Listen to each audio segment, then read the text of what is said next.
Okay, this is Algebra 1, Part 1, Lesson 4.5, Writing a Function Rule, Problem 1 on page 262 and 263.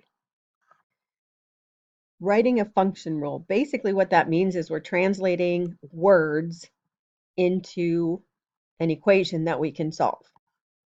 So this first sentence just tells you what you're doing. It doesn't really help you write the equation.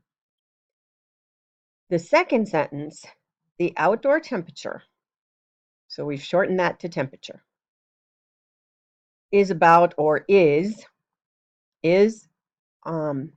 always means equals. Is, are, was, any of those types of words is usually where the equal sign goes. 40 degrees more than can mean to add. It can also indicate an inequality if that's what you're talking about. But since this says is, it's already an equation, which means we're using a plus sign. 1/4 the number of chirps the cricket makes in 1 minute. 1/4, it doesn't really say anything in here, but it implies an of.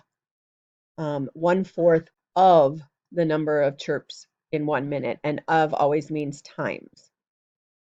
So the temperature, we're going to call T, is your equal sign, 40 degrees, more than is your plus sign, 1/4 times the number of chirps.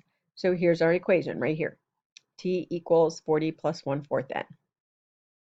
And then if we knew the number of chirps, we could, or we counted them or whatever, we could plug it in and find out what temperature it was. So the got it is the same idea. It tells you that the landfill has 50,000 tons of waste in it.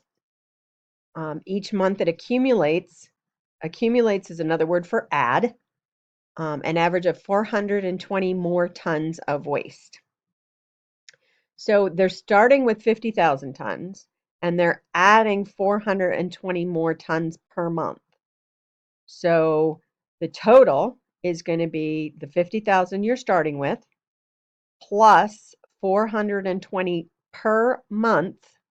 Per can either mean times or divide. You'll have to be careful with that. In this case, it's every month. So it's 420 for every month. So that's going to be multiplication. So the equation comes out looking like this if you put it in slope-intercept form. And then if we knew how many months we were talking about, we could come up with a total of the waste.